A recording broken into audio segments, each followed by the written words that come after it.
Halo, selamat datang di dunia bayang. Pada kisah sebelumnya menceritakan tentang pertarungan antara Ha Hyun Gang dan Chun Ye Won, dan kemenangan diraih oleh Chun Ye Won. Padahal Ha Hyun Gang mampu menghilang dan pergerakannya cepat. Ha Hyun Gang adalah gatekeeper peringkat A. Tapi tetap saja bagi Chun Ye Won itu hanyalah rontokan rengginang. Mari kita dengarkan lanjutan kisahnya. Nano Machine Season 2 Chapter 46.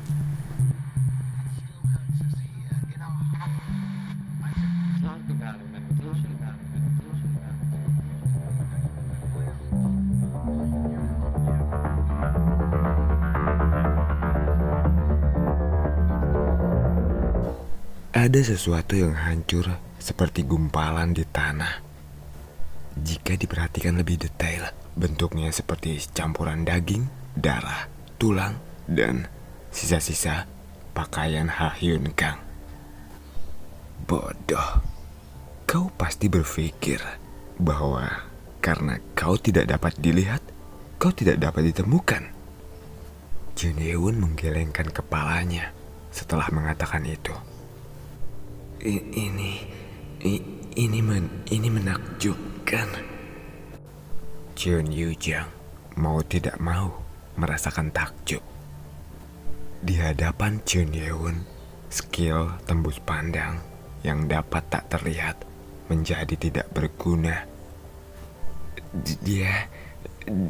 Dia bukan manusia.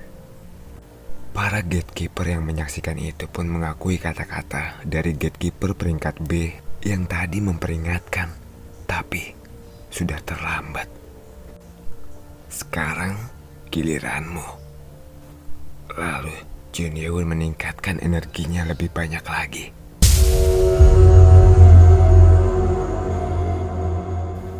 Tanah di bawah kaki Chun Ye Won retak. Kau adalah orang yang berbahaya. Akhirnya, gatekeeper peringkat SS, Yu So-hwa, sang penyihir gravitasi, bergerak. Dia menyadari bahwa gatekeeper lainnya tidak bisa berbuat apa-apa terhadap Chun Ye Won. Lalu dia memutuskan untuk maju.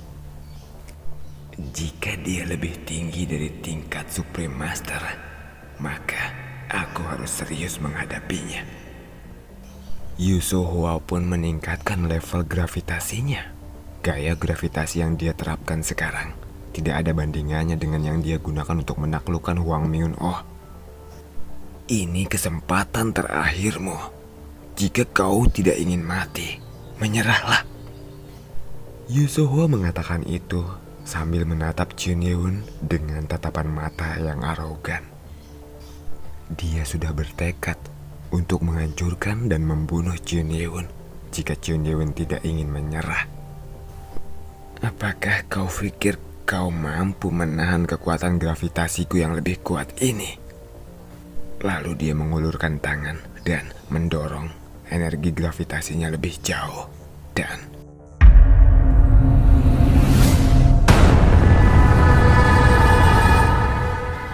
Chun Ye Won dalam tekanan yang lebih besar.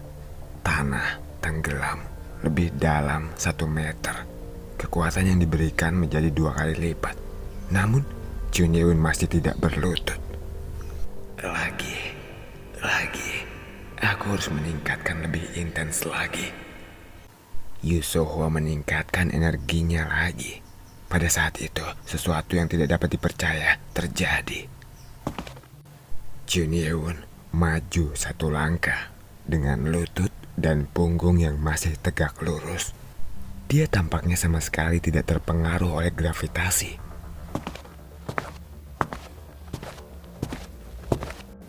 Chun Ye Won masih terus berjalan dengan santai. Tidak mungkin. Bagaimana bisa? Dia tidak terpengaruh oleh gravitasiku. Wajah arogan yang dari tadi dia pasang sekarang berubah menjadi wajah panik. Padahal level gravitasi yang dia tampilkan sekarang ini adalah gravitasi untuk menghancurkan monster tingkat alfa. Saat kebingungan muncul di wajah Yusohwa, Jun Ye-won berkata, "Berlutut."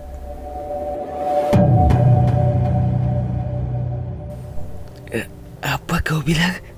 Yusohwa kaget dengan kata-kata Jun Ye-won itu. Apa maksudnya? Namun tiba-tiba Yusohwa merasakan ada tekanan yang begitu besar dan dia pun berlutut. Aku dibuat berlutut. Mata Yusohwa melebar. Penghinaan yang dia rasakan jauh lebih besar daripada rasa sakitnya. Setelah menjadi gatekeeper peringkat SS dan mendapatkan gelar penyihir gravitasi, dia sangat percaya diri bahwa tidak ada orang yang bisa berdiri di hadapannya. Tapi orang yang baru saja dia hadapi ini mampu membuatnya berlutut. Kemampuanmu memang menarik, tetapi kau harus membayar harganya atas tindakanmu melawanku. Setelah mengatakan itu, Jun Ye-won mengulurkan tangannya. Pada saat itu, Yusohwa yang sedang berlutut menundukkan kepalanya dan berkata, "Ya, memang aku yang salah. Seharusnya aku tidak menahan kekuatanku dalam menghadapimu. Seharusnya sejak awal aku menggunakan seluruh kekuatanku. Karena kau bukan manusia."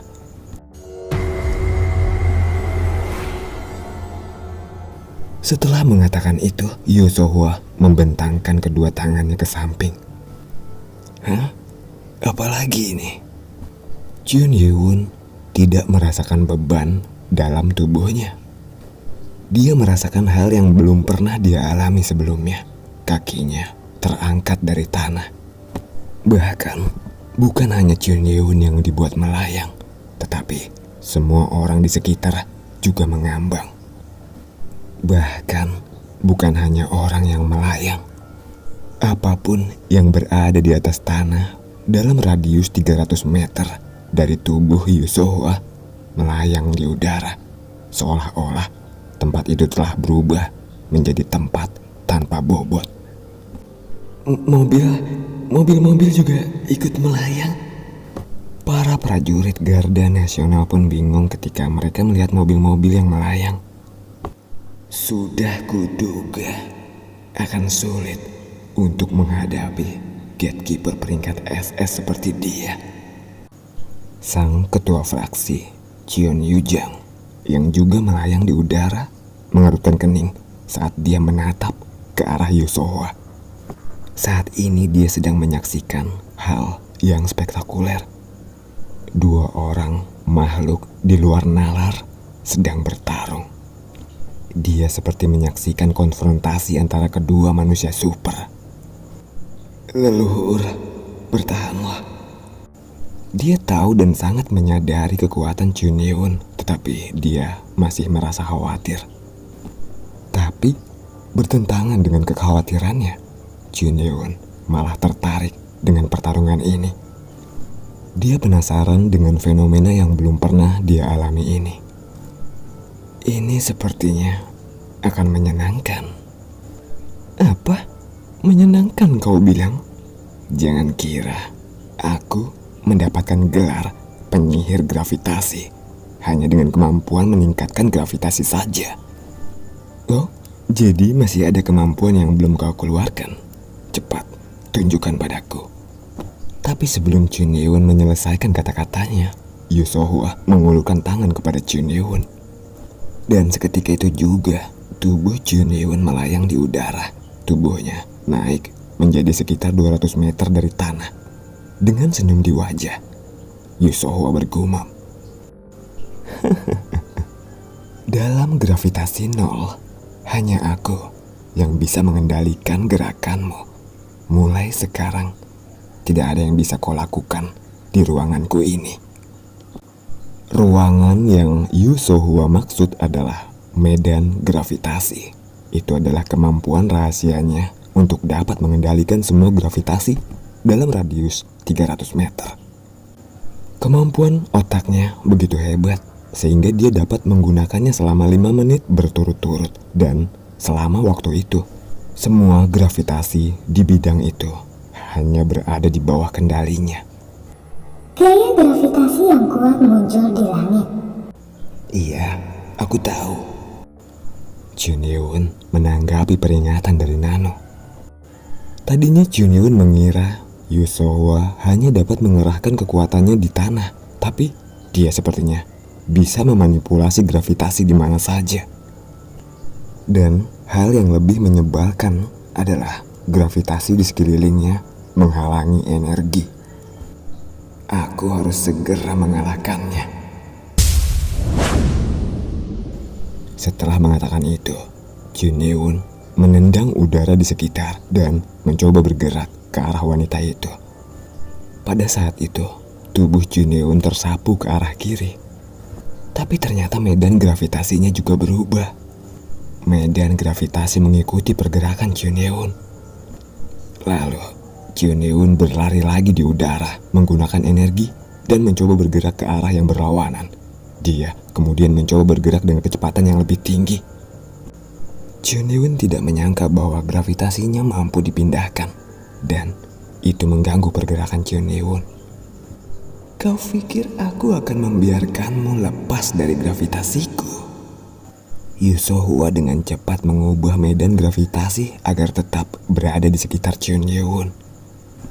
Karena hal itu, tubuh Junyun terus bergerak menghindari medan gravitasi.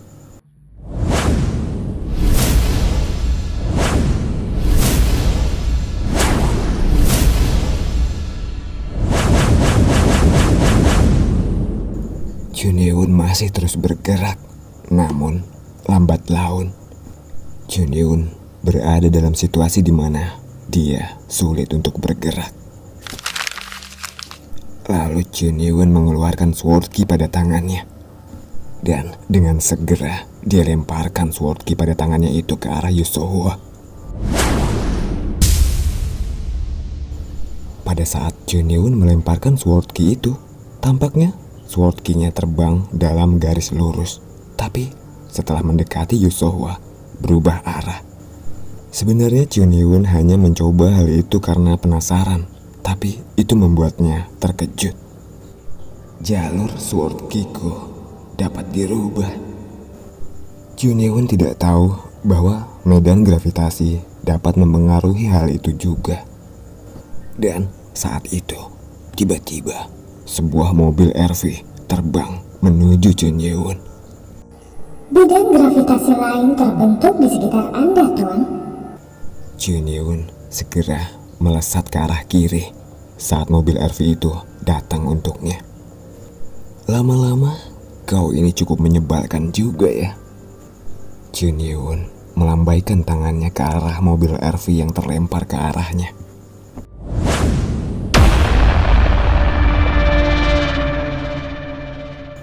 Dengan suara dentuman, mobil RV terbelah dua. Tapi walaupun sudah terbelah dua, kedua belahan itu masih menuju ke arah Junyun. Lalu Junyun melesat ke atas untuk menghindari lemparan mobil itu. Menyaksikan itu, Yusohwa yang berada di tanah tertawa. Kau pikir kau dapat menghindari seranganku dengan mudah? Lalu mobil LV yang berhasil dihindari oleh Junyun tadi berbalik arah dan terbang lagi menuju Junyun. Apa? Kau ini benar-benar merepotkan ya. Baru kali ini Junyun merasa terkejut. Sekali lagi, Junyun berlari di udara dan menghindari LV yang terbelah yang mengejarnya itu. Dia berhasil menghindarinya sekali lagi. Tapi ada masalah lain. Tidak hanya satu mobil RV yang melayang di udara sekarang. Ada 6 mobil RV terbang ke arah Junyun. Di samping itu, ada peringatan lain dari Nano. Medan gravitasi telah berubah. Saat Junyun mencoba melarikan diri, Tapi posisi medan gravitasi juga berubah. Itu membuatnya sangat tidak mungkin untuk bergerak. Wow, jadi seperti ini. Gatekeeper peringkat SS, hebat. Para pasukan Garda Nasional dan Gatekeeper yang terluka bersorak menyaksikan itu. Medan gravitasi terus berubah sesuai keinginan Yusohwa. Aku akan menghancurkanmu sampai mati. Yusohwa tersenyum. Tidak peduli berapa banyak mobil yang terbelah dan rusak, mereka akan selalu mengejar Chun Yun. Leluhur, Chun Yujing dengan panik berteriak. Tapi saat itu terjadi sesuatu.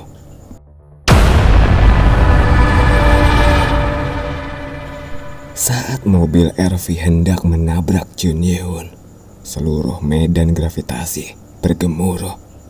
Medan gravitasi terlihat melengkung. Dan mobil-mobil yang hendak menabrak Chun Yun hancur.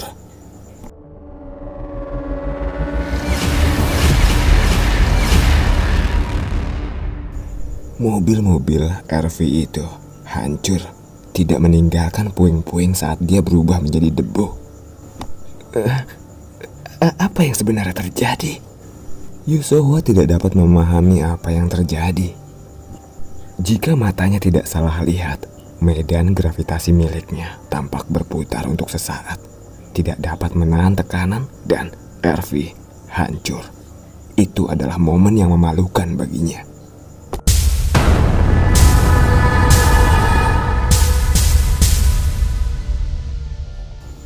Tidak lama setelah itu, segala sesuatu yang mengambang di udara tiba-tiba terjatuh. Orang-orang yang melayang di udara pun terjatuh ke tanah. Bahkan semua yang terjatuh ke tanah itu dipaksa berlutut oleh kekuatan itu. Penyihir gravitasi Yusohwa tidak terkecuali.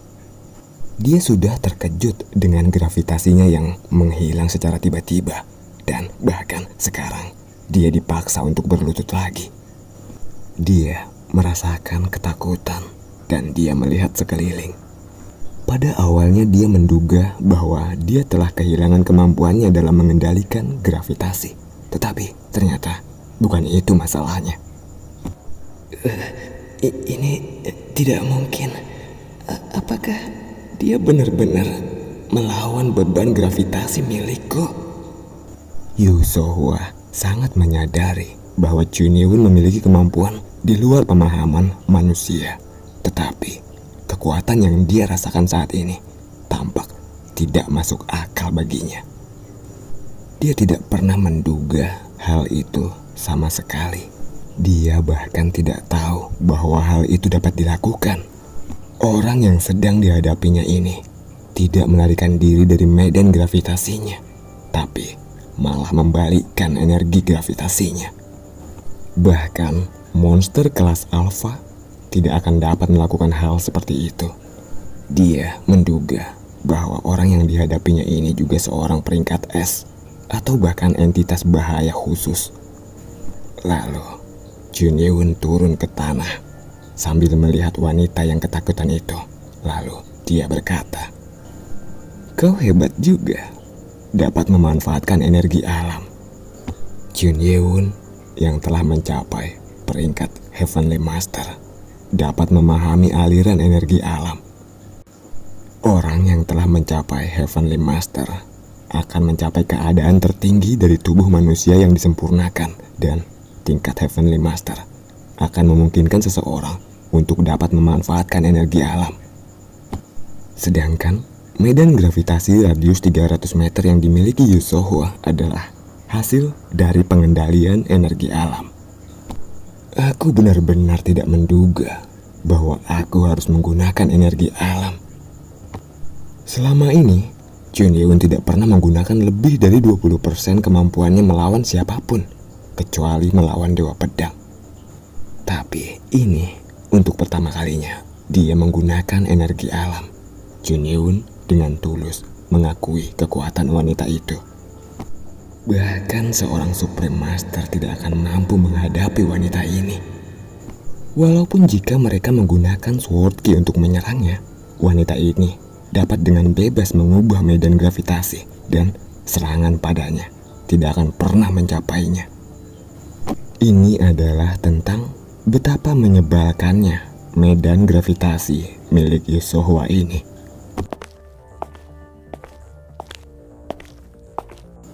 Junyun mendekati Yasuohwa. Kali ini Yasuohwa merasakan ketakutan karena telah menyaksikan kemampuan Junyun yang luar biasa. Dia mundur perlahan. Namun karena dalam tekanan energi Junyun, dia tidak dapat bergerak mundur. Dengan setiap langkah yang diambil Junyun, dia merasa ketakutan muncul dalam dirinya. Jangan dekati aku, menjauhlah. Yasuohwa mencoba menggunakan gravitasinya sekali lagi, tapi Junyun mengayunkan pedang ke arahnya.